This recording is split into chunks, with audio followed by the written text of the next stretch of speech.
Hello again, everybody. Welcome to the Cage Rage podcast. This is your host, Chadillac, and I'm here with my partner and confidant, fight analyst, Miguel Iterati. Miguel, how are you doing today? Hey, good, real good, Chad. How you doing? I'm good. Miguel, chewing on the sandwich. Really professional of you. Glad to see that.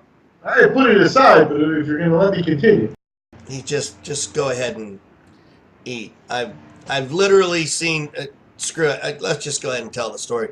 I've literally seen Miguel eat a sandwich in 2 bites, and it was the biggest sandwich that Burger King had. It was like a double fish thing. I don't know. I don't eat at Burger King. I don't eat that kind of garbage. But he ate it in 2 bites. I don't know what it was. I don't think he knew what it was. I don't even think he unwrapped it because there was no paper. There was no trace of anything there. There was just sort of a crunching sound. And I looked over, and then he went like that and said, "Let's go to the bar." So that brings us to what we're talking about today. I'm about 5 years fast food free now, so. So that brings us what we're talking about today. We're talking about the history of MMA, right? So the MMA podcast, the Cage Rage podcast, is about the history of MMA. It's about the history of boxing. And that's kind of the crux from which we work on everything, is the historicity of how everything was built, how it comes together. So we talk about what's currently happening and how that ties into the historicity of everything and what happened to get us to where we're at now. Because, the past always repeats itself, as they say. Miguel happens to be not a historian, but he is most certainly an archivist for thesweetscience.com, theboxingchannel.com, and Miguel? The International Brotherhood of Prize Fighters. Thank you. Miguel is an archivist, and he handles a lot of the business and the associations for those folks. And we're indebted to them for all the help that they give us in making this happen. So we want to say thank you to them. Go to thesweetscience.com. Go to theboxingchannel.com. Support those. They're important. And they have a lot of awesome pieces of memorabilia that we hope to be able to bring on sooner than later and show all of you great people, because there are so many fascinating things that they're going to blow your mind when we finally get to that. Miguel keeps up on history in MMA and in boxing in ways that I can't begin to tell you about. And so we're sort of in that place where we're talking about MMA today because we're in a position to talk about the history of MMA and the beginning of the UFC, because we're coming up on the 25-year anniversary, which is November 12th, 1993. So, Miguel, what do you want to say about the UFC 25 years ago? Yeah, well, obviously, the UFC 1 went down on November 12th, 1983 in Denver. And, everybody sort of who listens to this probably knows or is aware that UFC was won by Royce Gracie. And from there, that really started the footprint of MMA in North America. The bottom line is Royce was the right guy, I think, because the little guy and the idea that jiu-jitsu might be a martial art that had applications in the street, which was part of the marketing that they did and stuff like that, really kind of changed what martial arts was like, right? Because before that, it was still very much dojo related. And not a lot of competition. Definitely not intermixed competition like what the UFC did, right? But so it's important to see. So Miguel, you mentioned something, and you said it in an offhanded way, but I think it's important that I point it out to the audience. You said Royce was the right guy, as if there were other choices in that. Can you kind of explain what you're talking about with that? Why were there other choices? You're saying that as if there were other people involved in other organizations. Well, that's the thing I think that we want to concentrate on. We want to talk about that there were other organizations that were, fooling around with MMA back then, so to speak. So, Yeah. you know, if you look at the UFC one, I'm just saying if one of the other guys had won, you know what I mean? You had guys there that came with experience from different backgrounds. There was a real attempt at getting guys, you know, from, you know, when you talk about Jason DeLucia and Ken Shamrock both representing Pancrase in what was, you know, Japan. You had guys like, I think Gerard Gordeau was an older guy, but he was definitely a representative of Holland, which Holland had a scene of guys back then. You know, you have guys like Jupe Castile, for example, guys that used to travel and fight in Russia or in Japan with rings. And where the at? bottom line is, Miguel, where would they fight at?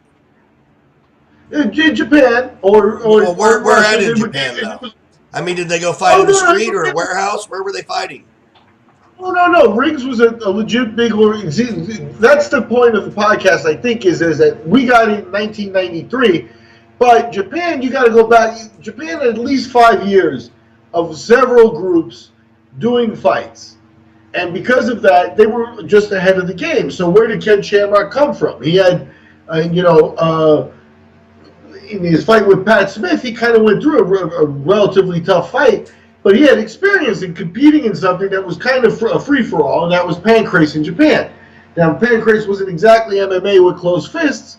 At the time, it had an open-hand striking style. But Pancrase was real rugged competition, and it refined your ground game to the point where it was just short of Brazilian Jiu-Jitsu. Brazilian Jiu-Jitsu seemed, in its application here, to have like a more primal feel to it, where it was like in Brazilian Jiu-Jitsu, there's not a lot of I had the position, I give it up, and you know we continue to move, you know, and play the position game. You know, Pancrase did have a lot of that, where they might get into the competition of it. There's a flow to it. Whereas in Brazilian Jiu-Jitsu, you give up a position, you're dead. You know, so the Jiu-Jitsu artists had something, but Ken Shamrock, Jason DeLucia, and those guys came with their own kind of ground game, which was a different influence, but that was already set up and established because Japan had been fighting for much longer. You know, 5 years in the modern era is a long time. Yeah. You had guys with some advancement there.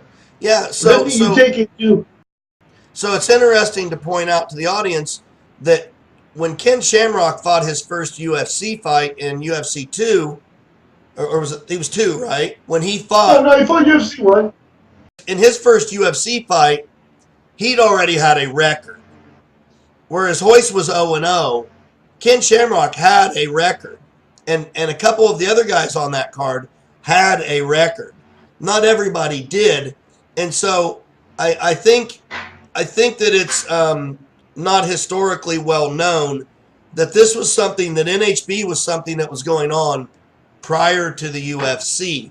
So what I'd like to hear you talk more about is tell our audience some of the other organizations that were actually going on at that time. So you talked about Rings, and that was a Japanese thing, and you talked to and they were operating under Pancration, which was an early form of fighting that came from the Olympians.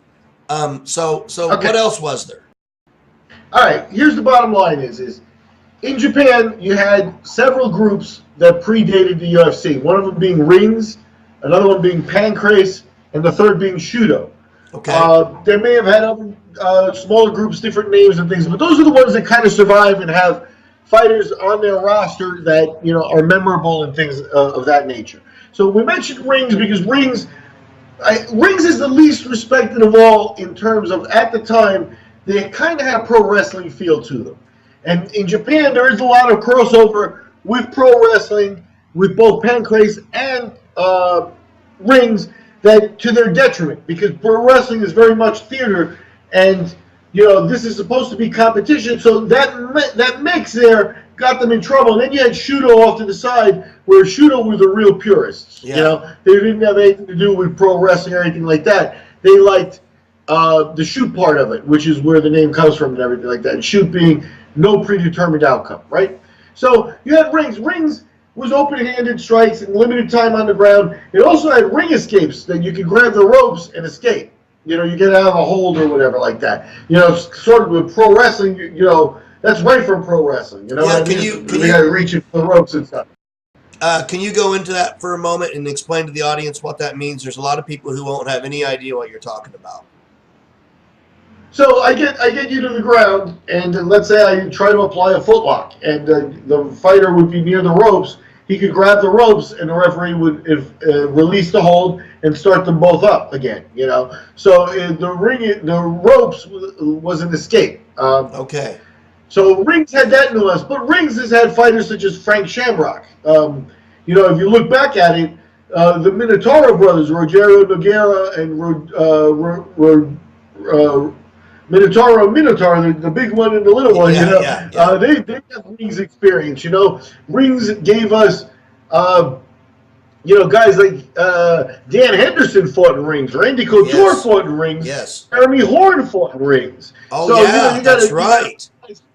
That Rings brought a lot of, once the Americans started coming onto the scene, Rings was already there internationally looking to bring guys in. You know what I mean? Renzo Gracie, those guys, they fought in Rings. Even though Renzo obviously wouldn't like the rules, but Renzo, because of his position, went right into a rivalry with Tamura, you know, one of the elite guys in Rings. You know, Tamura, good fighter, never did UFC, always rumored to be trying, you know, to come over and stuff, but never tried it.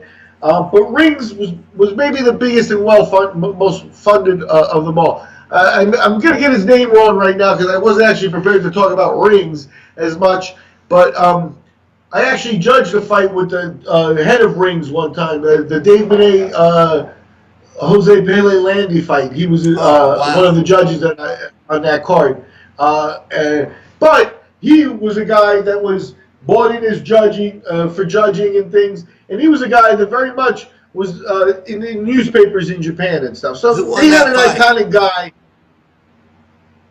It was a draw. Okay, so they had draws back then, and did they have draws because of no time limit, or kind of go through the rules real quick? I'm just saying the fight wasn't in Rings. I just happened to meet him one time, and I'm going to get his name wrong right now, which is that's okay. But it doesn't matter. But the point is that Rings had an iconic guy. He later went down a little bit, had some weird issues. I don't know if he beat his secretary. He was a guy who was in the media in that type of stories and stuff, and sometimes got into fights with guys in the press and things, and the guys in the press were rough on him because accusing him of fake fights, and his fights in Rings were faked. You know what I mean? So there's always stories. I'm not sure I'm getting all the details right now because, like I said, Rings wasn't in there, but Rings was the biggest of the groups, that's for sure. Now, then you had Pancrase, and Pancrase again, open hands, with a background coming from a pro wrestling background kind of thing, not pure MMA, but now from there we got Bas Rutten. You had two UFC guys in Jason DeLucia and Ken Shamrock in the first UFC that had Pancrase fights before. The theme there was the guys would go over. I think Chris Lytle, who we've talked about in previous podcasts, UFC fighter Chris Lytle, went through the young boy treatment of going to Japan and staying in the Pancration dojo, cleaning and learning with the fighters and going through that whole thing with them. Yeah. So Shamrock, Frank Shamrock, Bas Rutten, a lot of early UFC guys. If you remember the UFC heavyweight, he was actually Bas Rutten's first fight in the UFC was Kosaka. If you remember Kosaka from Rings. Kosaka, a Rings background, you know what I mean? So those organizations were there. In Holland, you had versions of these. Those organizations before, they went and hired Ken Shamrock, and so where did they get fighters? They got fighters from Russia, which would be Sambo guys, If you look at them, there was one guy, once Rings became something that people were watching internationally, there was a guy, his first name may be Andre, but I know his last name was Kopilov. And the guy looked like, balding, kind of pudgy and stuff, but he was a leg lock specialist, and he came in and he leg locked people, like to the point where even the Brazilians were impressed with him. And I remember Mario Sperry telling me that the Brazilians had given him a nickname, and it was the Grandfather Shoemaker, because he looks like a grandfather shoemaker. You know what I mean? He didn't look like a fighter, but the guy was a destroyer. And, that's from the early days as Sperry fought over there in rings. So those guys, they definitely had a specialty. They knew their stuff, and that's why they bear mentioning here, because they weren't, the Harold Howard, Tank Abbott kind of guy that just came out and said, this is a street fight, we're going to brawl. These guys, they did come with a specialty. Now, Kopolov comes in with a nice, rolling lock and ties up a couple of guys, and he looks like a wizard. You miss a couple of those, and, your mystique goes away kind of thing. But, so at this point, everybody's prepared for stuff, but the fighting was different then. So you had guys with specialties from Rush. The Dutch guys, to me, they were all came with a kickboxing and a street background. They were, to use a loose term, I'd say that they were like debt collector kind of guys in society. Gym, they work out and stuff like that. I don't know what went on there, but the Dutch they were bad boys back then. You know what I mean? They were not people to be messed with, and they were and they went to Holland. They went from Holland to Japan to fight in rings and to fight in pancrase, and that was going on. And then you had Shudo, and to me, Shudo is still, I think there's an entity of Shudo still out there, and I'm sure some of the guys that were involved in the original stuff are still involved in it. There's a Shudo Brazil. I don't know how they marketed the name or any of that. I know that none of it is big-time stuff, So, but it's very purist to what the sport is, and that's what Shudo was from the very beginning. And it bears watching because, again, you look at it, first they specialize in smaller weight classes, right? So that's something right away they got the weight class thing going, you know what I mean? And in the UFC, that was years before they said, we probably should limit this to weight classes and stuff like that, So Shudo was light years ahead in the sport department. The gloves and stuff, the Shudo gloves were different than the MMA gloves that are used now, but people like the Shudo gloves, Thick, padded. Yep, but it give you the access, and you could see what the sport was about. The original cage was like, not cage, ring was like an 8-sided ring that had like a little net at the bottom. Yeah. So people couldn't fall out, if they're doing groundwork and stuff like that. But at the same time, you got to give them credit because they were such purists that, I remember getting tapes of them in the mail, trading tapes of it. And finding a fight like, you find Remco Pardo, another UFC veteran, he's from UFC too, but Pardo fighting in Shudo against a guy named Carl Franks. Now, Carl Franks never fought in the UFC, but he did fight in John Paredes Extreme Challenge. He fought Conan Silveira and got beat up, but Carl Franks, another one of those European guys who definitely had a fighting background and turned it into the, fighting in a ring and professionalizing it, but you look back and Shudo even did that. Remco Pardo versus Carl Franks in Japan. Who would have thought that happened in 1990 or 91, whenever that was going on? But so the Japanese were way ahead, and then from there you've got with Shudo the legends like Nobuhiro Asahi and guys that really were there to show technique. And to me, when I look back at it, I think to me the first pound for pound best fighter on the planet was Rumina Sato. Well, I don't know. I was going to let you talk. Because Sato he was so far ahead of the game. Again, he's a guy who never fought in UFC. He was a guy who was so advanced at such a young age that he still had the youth and precision that he could do things that nobody else could do. Flying armbar finishes in 10 seconds. If you look back at it, that was Rumina Sato, the guy that pulled those off. You know what I mean? That doesn't happen anymore in MMA and stuff like that. You're talking about a true wizard, a guy who understood the show, but who was an absolute instinctual killer in the ring when it came to it. You know what I mean? And then you had Karauno, Sakurai, and those guys that were kind of younger. Sato and Uno fought, and Uno knocked him out. I was at that fight live in Tokyo. and people were crying in the audience. It was Right. an amazing scene. It was a small little arena, but it was an amazing scene. The reverence to athletes, guys, it was just spectacular athletes. This was real competition, and it wasn't. And it's funny because the very Japanese thing is it was there. What sold that fight, what sold Sato and Uno, is that the question was open: who was the best?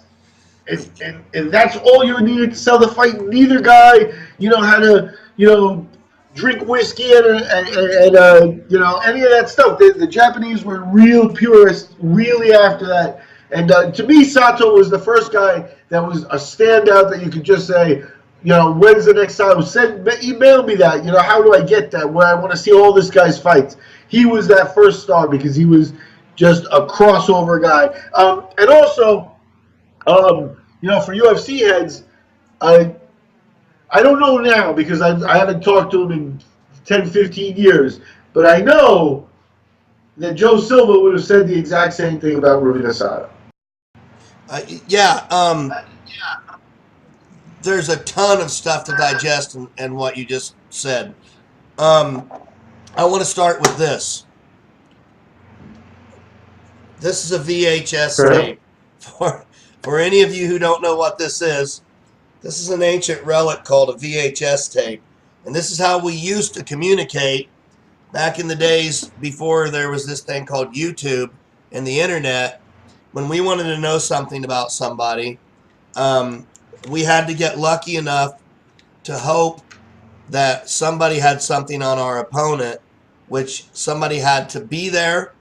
They had to have a camera in their hands. They had to film it.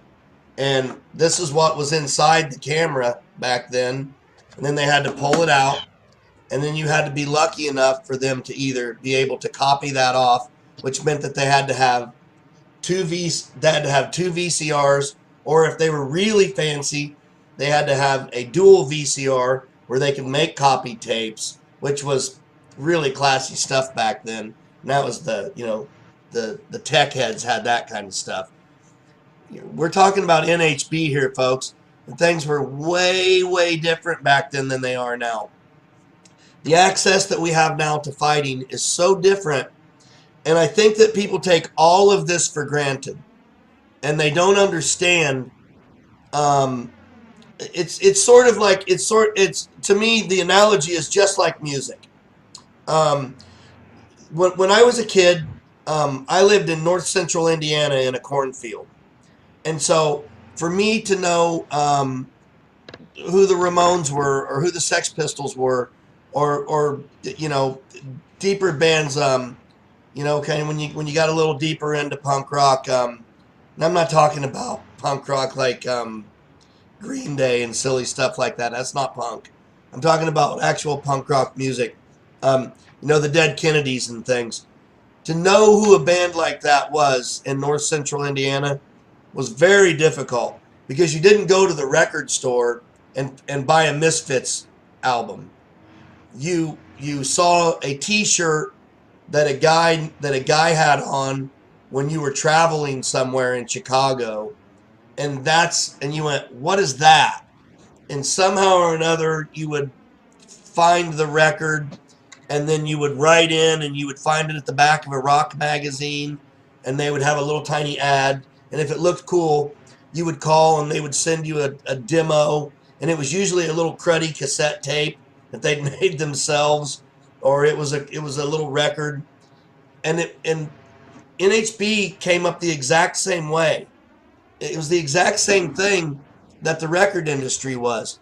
We built NHB. Guys like Miguel Ederati and guys like me and many of the people that are going to be featured on the Cage Rage podcast, we built this industry from the ground up.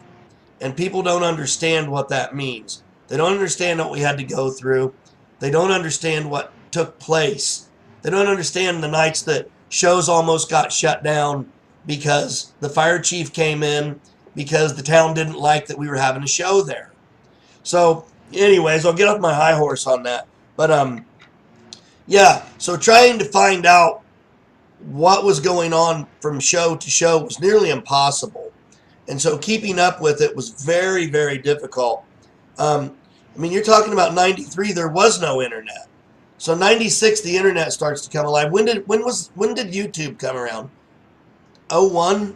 Oh, I'm no good at that. You know, But whatever that was. again, But what I'm saying is that we're trying to cover a part of history that just wasn't really something that was accessible at all. And so Miguel was a guy who was there and who actually saw that kind of stuff in person. I saw the local stuff in the Midwest. Miguel actually has a filled passport.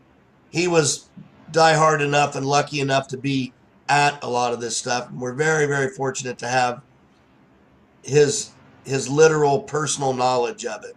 And we want to be able to take advantage of that as much as we can. So that's part of what we're trying to do with the Cage Rage podcast. I just wanted to reiterate that real quick. But to get back to, so we got the Japan scene, and we got them being a magnet for like Holland and Russia primarily. You never put Thailand in. You never put Thailand in there yet. You haven't talked Thailand. Well, you haven't talked Poland. I'm going to Brazil next. Okay, that's where I'm going to go. Brazil. Now in Brazil, you had a whole different other thing going, and you had there. Basically, fighting kind of as a street culture kind of thing too. But the fact is at the end of the day, you know, it is something that if you practice it, you become better at it, and you know you're more technical at it. And from there, you know, Brazilian Jiu-Jitsu is born with the Gracies, and you know you had the people who practiced, you know, luta libre and the other things. That so they actually had competitions there, and there were rivalries where like they used to raid each other's gyms, and every once in a while somebody would put up a ring and sell tickets, and they would get into fights and things. So from there, the Gracies had already sort of elevated themselves with their athletes, and what they were ready to do was ready to take over the world, right? So now here comes the choice. The choice is who goes to Japan, who goes to the States. And right there, that's where we got Royce. And this is where you were headed, is what was the other choice? The other choice was Rickson. Yes. Which Rickson Gracie went to Japan, and Rickson being, I don't think I insult Royce by saying Rickson being the superior technician, right? So Rickson was the elite guy, the guy that they've always held above everybody else. Rickson went where the money was already bigger and where things were already going to be, you know, in Japan he was already revered, right? Because he already came with a place with who his Helio was and things like that. So here's Rickson Gracie. He can back it up with the technique and the looks and things like that. He won every fight he had in Japan. But, you know, we've got fights of his in Japan with Vale Tudo Japan as far back as, you know, 1994. So that's right after the UFC had one event. Because they took a year off before the second event, I think. So they had one event, but Japan had already been having events. And the Vale Tudo Japans are the early editions where Rickson came out and won tournaments as well. And, you know, that was one of the choices where I wonder what would have happened if we had gotten Rickson in the United States and Royce had gone to Japan, if anything would be different, or, you know, what the stories would be like. Certainly would have been more interesting. I think Royce had a less comfortable road in terms of competition. So that is, you know, something notable. But from right there, that started. But Brazil had, in order to produce the Gracies and guys of the level to go conquer the Japanese market, conquer the American market, there had to be a fight scene going on before that. And there was, I want to give my hats off to a guy, I know he passed away, but it was a Brazilian gentleman. It was an older guy. When we did shows in Brazil, this guy would show up and he would tape your show. And it's like, you know, I'm an American promoter. It's like, no, we don't do that. And the Brazilians, like, they kind of surround you and they're like, you got to let this guy do it, you know? And the older guy, the guy's name was Paquetá. All I remember was his nickname. And, but he had tapes of Rickson fighting here in gyms, and his tape collection, that's the one to have, right? Wow. And it was like a given that any of the like Sperry is like, no, he always taped our fights, you know. And they backed this guy. This guy was like, no VIP ticket, no. I was like, I'll give him all right. We'll put him on the list. Give him a pen. You don't need any of that. Just let the guy in, you know. That stuff doesn't happen anymore Who either, has right? that But collection? yeah, when he passed away, that was one of the things, you know, selfishly, I did think of that, and not as much of the man, but I remember the man. He was a purist. He was an absolute purist, talking boxing history. There's a story of an old one-eyed hobo that used to sneak into all the fights and never paid for it. And went so far as to go and stand in front of the arena, paint lines for parking before the crowd started showing up, like at 5 in the morning. Security at the arena saw him as he was painting the lines, and he'd say, "Hey, can I just use your washroom and stay in the bathroom until the fights?" You know, I mean, real elaborate shit. And that reminds me of Paquetá, a guy who the thing was, it was the passion for the fights, and so there was definitely that in Brazil. And again, with Brazil, when you get a wave of guys that hit in 90, you know, you had Royce, Gracie, and then you had all after that a bunch of hungry guys that were very ready to compete at a high level that just didn't have an outlet to fight. You know what I mean? Yeah. Because there were so many of them, and that indicates too that there was definitely a robust game going on down there. You know, whether it was fighting in gyms or at least when those guys went out in the gym, you know, things were getting figured out. It was real fighting. You know, so you have Brazil there. The Thai influence doesn't come until later. They were doing their own thing, and they'll always be doing their own thing. You Yeah. know, the applications of Thai boxing to MMA, I think you first see in Holland. Really, I mean, Yeah. the Dutch were the first. You know, guys in UFC one. You had Gerard Gordeau. I'm not sure he was a Thai boxer more than a karate style kickboxer, but. Well, the That was similarities are one there. rugged motherfucker. You know, Yeah. that was one rugged motherfucker, though. So you know what I mean. Yeah. And that's the thing about it, is these guys have been through. You know, to get there, to be the Dutch guy who was going to be in the UFC. You know, there were other guys who would have taken that spot. You know, they had Renko Pardo, who showed up. You know, at UFC too, another Dutch guy, and you know, like I mentioned, Jude Castillo, another guy who, for the right money, I think would have showed up and done the fights, and maybe even. Looked the part more than Gordeau. I think in Gordeau they bought the meanest of the bunch. You know what I mean? Yeah. But that was kickboxing, and again, once you got under the ground, Royce proved that in UFC 1. You know, just to kind of elaborate on what would have happened had they put Rickson in instead of Royce in UFC 1. For one thing, the appeal of having Royce out there was this scared little 160-pound guy in a great big baggy gi that looked like it didn't fit him. It looked like he found somebody else's gi and put it on. He looked terrified. He was terrified by all accounts.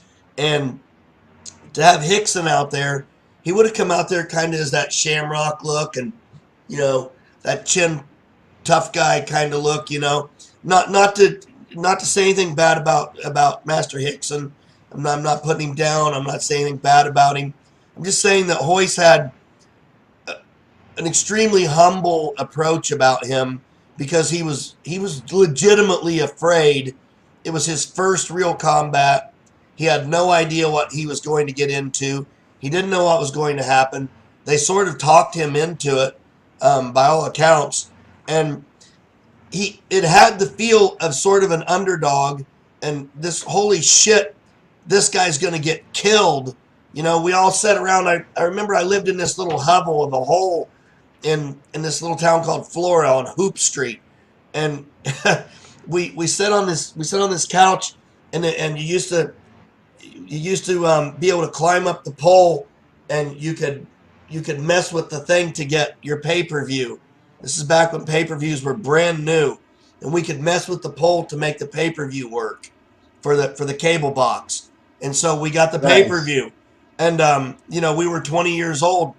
22 at that time, and it was amazing to see this little scared brown guy standing in the corner, kind of come out like this, and we thought, good God, this guy's dead. And then the next thing you know, the guy's tapping on the ground, and like, what the hell just happened? What's going on here?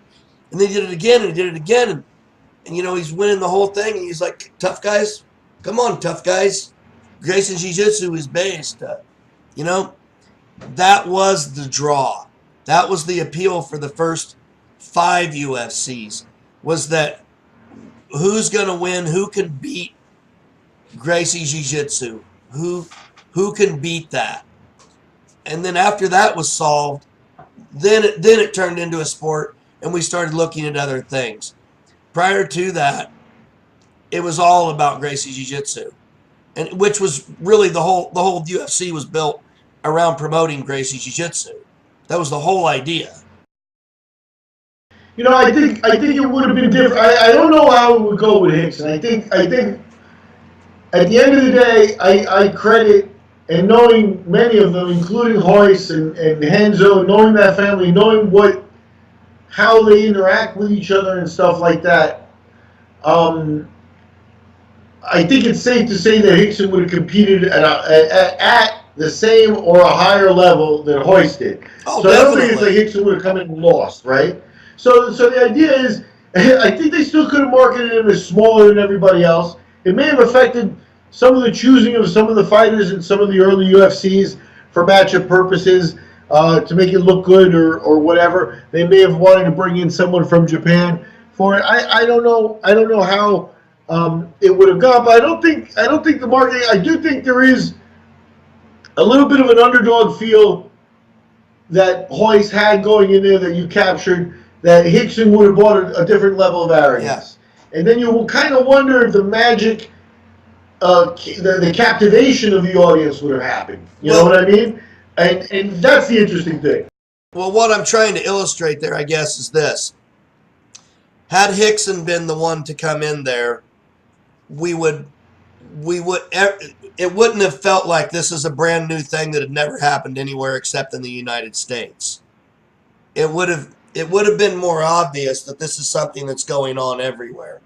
Because as far as we knew, we didn't know anything else about it, which is kind of what I was alluding to, was that in 1993, if it wasn't happening on your street, you didn't know about it because there was no way to know about it, because you didn't have the internet, you didn't have 300 channels on television, you didn't have satellite radio.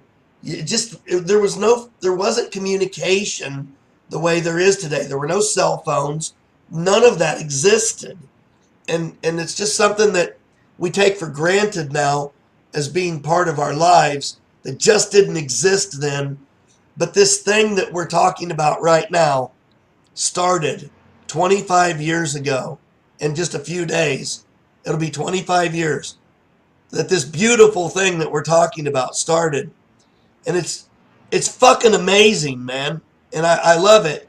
And I fell in love with it in that moment that I saw this little tiny guy go out there and beat the giant.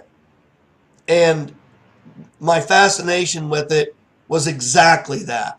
My fascination was that I didn't know anything about it, and I immediately started seeking out anything I could do to find out about it. And it was impossible. Any little thing that you could find. I went to every dojo. If it said anything about jiu-jitsu, I stopped and looked. And it would wind up being jujutsu, small circle, jiu-jitsu, and aikido, and hapkido, and none of it was that. And you send away from magazines, and there just was no way to find it back then. And people don't realize how lucky they are now to be able to do the things they're able to do. And I'm glad we're here to celebrate what ultimately Zuffa has, and now, the whole UFC has done for us, and then the Fertitas, and then on and on. I'm grateful for what the UFC has done for us, even though sometimes they can be not even questionable. Sometimes they're just fucking scumbags, let's face it. But, that's business. That's fight game. We all know about that. We're promoters. We've done all that stuff. We know the bad side. We know the good side.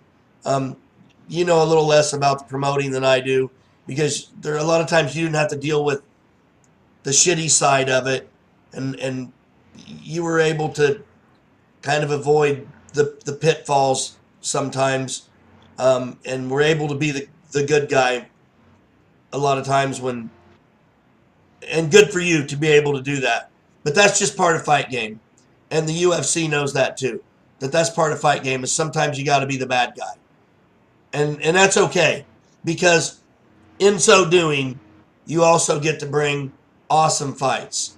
And so, yeah, sometimes some of those fights were fixed that they did, but you also got some awesome fights out of it too. So, thank God it happened, because, the quality of entertainment will constantly increase as long as the fans demand it. Yeah, you're talking about the early history of MMA and talking about Brazil and Shudo and the Japan stuff just brings up a lot of memories, like you said, about the old days and how things go. Waiting for the tape of the fight.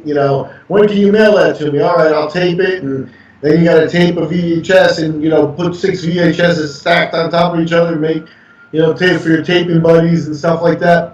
That is the way it was for a little while to get the fights. And the cool thing about it was, having a connection to Japan was important, because that got you the pan craze and stuff like that. But then what I got to do was I got to connect to Brazil, where the language was a little easier for me.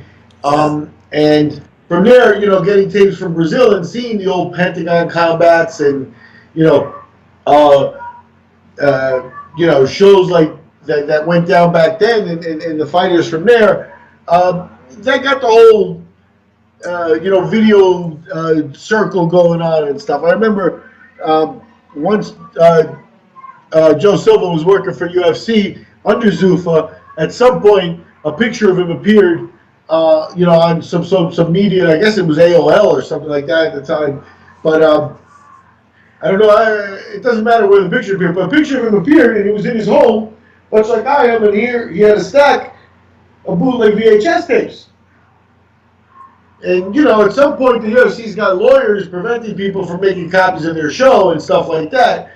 But so and that's one of the reasons I think they quash and let you be. Joe can be himself, keep his tapes. He's just not going to be on camera anymore. You know what I mean? But those were the life and bread. That was the main thing. I remember getting calls from Japanese, fighters asking me about, what do you know about this fighter? Or can you get me tapes of this guy? Or have you seen this guy? There were guys that went over to Japan. What's his real name? His nickname was Pequeno. And he was a 145 pounder. And he was one of the guys from Brazil that was going to be a threat to Sato. And this kid was just an elite, never made it to the UFC, but he just was an elite light fighter until his day was done. But he was at the top of the game, and I remember being asked, it's like, have you seen this guy? Joe Roque was another guy that people were interested in finding out what else you could find out, and that's how communication started. So it was pretty cool in that respect, and you kind of had access to it, and then all of a sudden you get an invite, and you're at an IVC, and it's like, yep, it's real. Yeah, the first UFC I ever attended, I sat with the ring card girls. It was just so different back then. A couple of things that let's talk about some of the things we're going to try and lead up to. Some of the people we're going to try to have on here through sort of our connections and people we've known throughout our history in MMA. So we were talking earlier about Jason Godsey and Chris Lytle, a couple of fellow Hoosiers. You're connected through, actually you and I met because you were connected through Jeff Osborne, a Hoosier from Evansville, Indiana. You and Jeff ran a show called Hook and Shoot early on that started in 97. I ran Cage Rage, which started in 99. So The first Hook and Shoot was May 11th, 1996. 96, okay. So, I mean, that was really kind of the earliest Midwest show. And I know that Monty Cox had done a show in Iowa in 95, 96 too. But I don't think he was able to put that together consistently. I'm not sure what all happened with that. That was kind of an in and out thing, but we'll have Monty on sometime for sure. I've always called Monty the godfather of MMA. He was sort of the first guy that was smart enough to go, you know what? I think I'm going to manage all these guys and sort of give them some real representation. And he wound up doing really well for himself because of that. Phyllis Lee, how's that for you? You remember Phyllis Lee? So Blast from the past. You know, a blast from the past. So there's going to be people that are going to listen to this show right now and go, holy shit, I can't believe I just heard that name on the internet. So for those of you out there who remember Phyllis Lee, Phyllis, rest in peace wherever you're at now. Becky Levi, Dan Severin from the Danger Zone. Great people. They were from Michigan and then Fort Wayne, Indiana. So Indiana became kind of the hotbed because everything around us was illegal. All the states around had made MMA illegal, and Indiana was the only place where it was legal. And so we became the hotbed. And so a lot of really great fighters came out of Indiana, including Chris Lytle and Jason Godsey. And so, of course, they fought in Cage Rage. They fought in Hook and Shoot. And so we both had them fight for us. I was actually supposed to fight Chris Lytle. Thank God that fell through, or I probably wouldn't be talking right now, or at least not coherently. I'm doing my best at that. So we're going to try and have Chris and Jason on. I've already spoken to them a couple of times about that, and they said they'd love to come on and join us at some point. Some other people, Jeff's going to try and come on and join us at some point. I talked to Monty once. He said he'd love to come on. Another guy, Chaz Bolin, he's done an awful lot of work in the industry. I think he started in 97, 98. He's going to come on and join us. So there's an awful lot of history right here in this tiny little circle of Indiana that we can talk an awful lot of history of MMA, specifically about NHB, about the roots and about the really early stuff. And, you know, some of it's ugly. Some of you decide for yourself. But we'll see where it goes from there. So I think we can wrap it up on that one, Miguel. You got anything else to cover before we end this session? No, that was fun. Just a blast, walk down memory lane kind of thing. Blast from the past. Always feels good to do. You know, as we continue with the podcast, I'll try to have my notes a little bit more together and names and stuff. But this was a real free flow, and I had a lot of fun doing it. Sato, man, that floored me. Dave Monet, what an outgoing guy he is. Wow. I can tell you, Dave Monet will probably not come on the podcast. if he would, we would talk a whole bunch, and Dave would go, okay, and that would probably be about Dave's it. Really interesting. What's funny is of all the things in the world, Dave Monet actually knows my brother pretty well, because my brother was on the Abu Dhabi trip that Monet was on, and they kind of, you know, my brother's kind of a smart kid, Monet's a smart kid, and they talked, and I think they had, you know, a couple of shared experiences. I think there was a gold, like they gave him a clock, they gave Dave Monet a clock in a shop, like, because they recognized him as one of the fighters. It was a cheap wall clock with, like, you know, cheap decorations. I think he gave it to my brother. So all the people, my brother's not really involved in the MMA stuff at all. He's a purple belt right now under Alan Teo, actually. So he trains and stuff, but he never, you know, he was never part of the business, but he knows Dave Monet. Hey, Dave Monet knows my family. As sort of a reminder, on one of our podcasts, we need to do a podcast about historic figures that never got recognition because they didn't have lightweights when those guys were when they would have been big. When there were no weight classes, when there was no 155 and there was no 135, and some of those guys that that missed the boat just because of that. Because man, there were so many incredible fighters out there that we just kind of kept saying, God, if they would just have, when the WEC came on and everybody said, holy shit, it's the holy grail, they finally done it. They're doing lightweight classes. And when Bushido happened with Pride, and they said they're doing a lightweight for Pride now, and that just kind of, it didn't work for whatever reason. Anderson Silva thought Bushido was a lightweight, The thing about the lightweights and the smaller weight classes, in a history perspective, and you can dig this stuff up and find it, it's worth it, is that they were always way ahead on a technical level. So it's like, okay, you can get your Dave Abbotts and your Harold Howards and stuff like that, but it took you a while to get to a Frank Mir level, right? At the lightweights, there were guys operating, at the Romina Saddle level and Vitor Shaolin and guys like that, long before they were in heavyweight. So I think that's where you miss the boat. You're not watching it as a sport. You're watching it as a spectacle. Yeah. Yeah, the Shaolins were out there long before any of those guys, Pedampinas, all those guys, they've been there a long time. Hey, this has been fun.